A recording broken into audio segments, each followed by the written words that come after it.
We spend thousands of dollars trying to make our home smart, installing cameras, voice assistants, and automated lights. But the truth is, homes built 100 years ago were actually smarter than we're building today. They just don't need Wi-Fi to do it. I'm Mac Rogers, and as a real estate broker, I walk through thousands of properties. I see endless rows of modern open concept boxes that look great on Instagram but are actually a nightmare to live in. Meanwhile, I see 80, 100 plus year old homes with genius design solutions that we completely abandoned just to save a few bucks or follow a trend. We're not just talking about nostalgia today. We're talking about lost utility. I've compiled a list of 20 forgotten home features. That's right.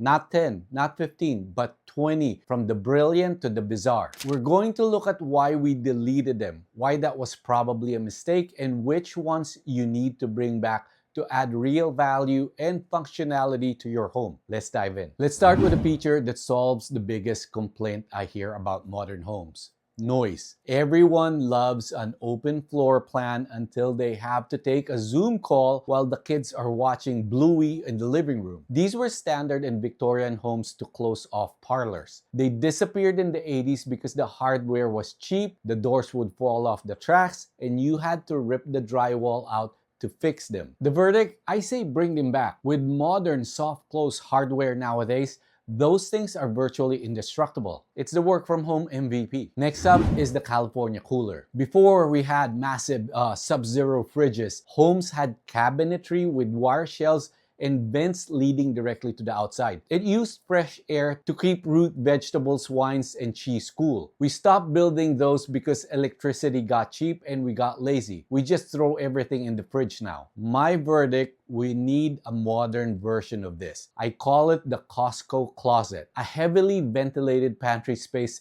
is perfect for bulk produce or wine storage. It frees up your fridge space and lowers your energy bill. Plus, tomatoes taste better when they aren't frozen to death. Number 3 is the ceiling drying rack. In the UK, they call this the pulley maid. It uses the heat that naturally rises to the ceiling to dry your clothes. This died out because of the dryer. We prioritize speed over everything else. But if you're tired of your gym clothes shrinking or your electricity bill spiking, this is a no-brainer. My take on this, install a sleek industrial metal version in your laundry room. It saves floor space compared to those flimsy folding racks, and it looks high-end industrial, not like a tenement. This next one might sound like a gym locker room feature, but hear me out. The floor drain. In older homes and throughout Europe, wet rooms often have a drain right in the center of the floor. Builders stopped doing this because sloping a floor takes skill and costs money. But as a broker, let me tell you, if you have a second floor laundry room, a floor drain is the cheapest insurance policy you will ever buy. I say bring it back, maybe even make it mandatory. If a hose bursts upstairs or a pipe, this $200 drain saves you $20,000 in ceiling damage downstairs. Number 5 is the Dutch door. These are the doors that split horizontally so you can open the top while keeping the bottom latched. I actually love this feature. These used to be for keeping farm animals out while letting fresh air in. They vanished because they are hard to weather seal for modern AC. But here's the modern verdict. Bring them back for the interior. Instead of stepping over ugly plastic baby gates or dog gates, put a Dutch door on the playroom or the laundry room. It keeps the toddler contained, but you can still hear them and see them. I think it's genius. Number 6 is the picture rail. This is the strip of molding that runs about a foot below the ceiling. You use hooks and wires to hang art from the rail instead of nailing it into the wall. It died because of drywall. It became easy to hammer a nail and patch a hole. But let's be honest, nobody likes patching holes. Here's my take on this. It's an awesome aesthetic power move. It adds architectural detail to a boring square room, and if you're a renter or just someone who likes to rearrange art constantly, it lets you swap your gallery wall daily without ever opening up a can of spackle. Number 7 is the pull-out breadboard. This was a hardwood slab inserted right into the cabinetry stack that slid out for extra prep space. These vanished for 2 reasons. Number 1 is hygiene concerns. People were cutting raw chicken on wood that would slide back into the dark cabinet, and the rise of cheap laminate countertops. I say bring them back, but not for cutting. Modern kitchens never have enough counter space. Install a pull-out landing zone next to your oven. It's the perfect place to set down a hot turkey or a cookie sheet without scorching your quartz countertops. Number 8 is another one of my personal favorites, the Inglenook. This is a recessed nook with a built-in bench seating that encloses a fireplace. We stopped building these because of central heating. People used to huddle in the Inglenook, to survive winter. Now, the whole house is always 72 degrees. The verdict on this one, we don't need the heat, but we crave the comfort. Creating a lowered ceiling zone off your main living room creates a psychological quiet space. In a big open house, it's the one spot you can actually feel cozy. Number 9 is the Valet Rod.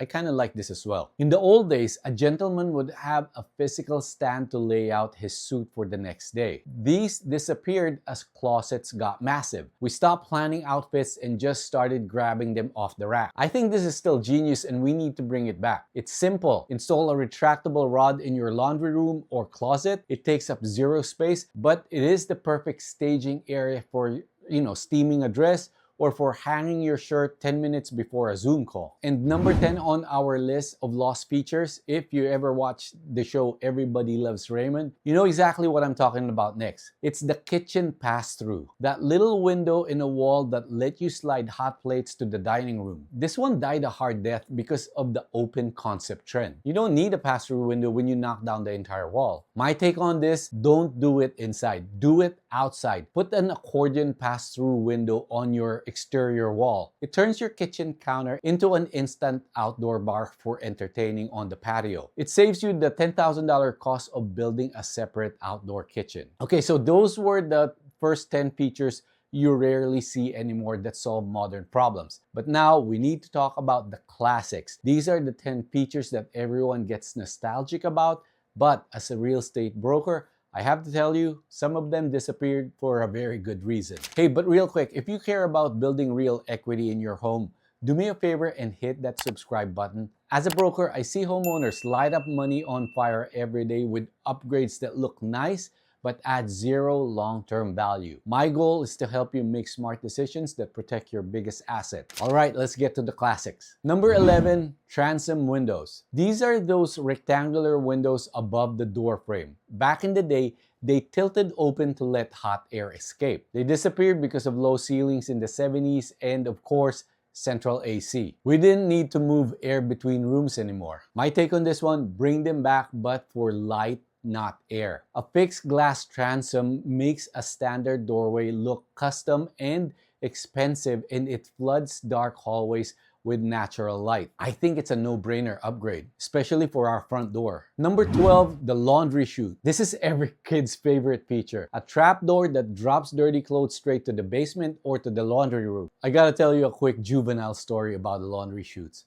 At my parents' house, they have one of these. This was decades ago when we were in our 20s. No one was in the house and it was only me and my cousin. So in the evening, we were drinking and just having fun, and I just thought it would be nice to scare him. So I went upstairs, pretended that I needed something from the laundry room. I told him to go and look for it. As soon as I saw him in there, I dropped this scary Chucky doll down the chute and he nearly peed his pants. You had to be there. Back to the video. So why did these vanish? 2 words, fire codes. It turns out a hollow shaft running through your house acts like a chimney during a fire. It sucks the flames straight up into the bedrooms. Here's my take on this. Unless you have the budget for expensive fire-rated doors and dampers to meet code, skip it. It's cool, but it's a safety nightmare. Plus, nowadays, newer build homes actually have the laundry room upstairs. Number 13 is the Telephone Nook. I know some of you are probably, what? This thing is simple. It's a cute little arch, niche in the hallway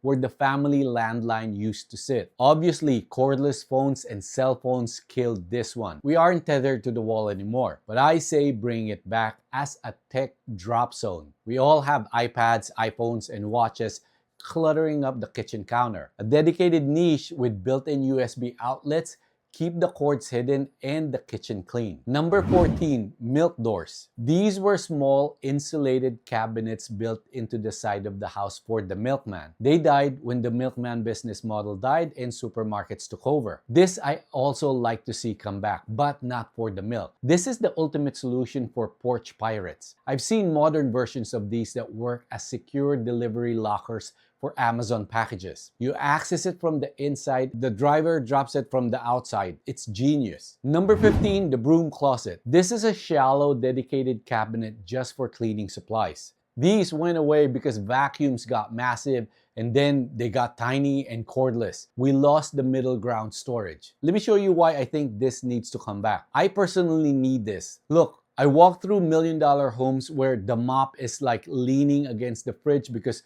nobody thought about where to put it. Build a closet. It's not rocket science. Number 16, the butler's pantry. A hallway between the kitchen and the dining room with extra cabinets for staging food. This died because the entertaining kitchen. The host used to hide the mess. Now, everyone congregates in the kitchen while you cook. Now, this thing might be hard to bring back, especially depending on the size and layout of your home. But I do see this in some of the more luxurious houses again. Number 17 is the hall tree. Gotta be honest with you here, this is another thing that I personally like. This was a heavy piece of furniture with mirror, bench, and hooks. This went away because builders started prioritizing grand foyers, massive two-story entryways that look impressive but have zero function. My take, forget the furniture piece, but build the function into a mudroom. If you have a family, you need a drop zone, period. Number 18, built-in umbrella stands. You used to see these tiled into the floor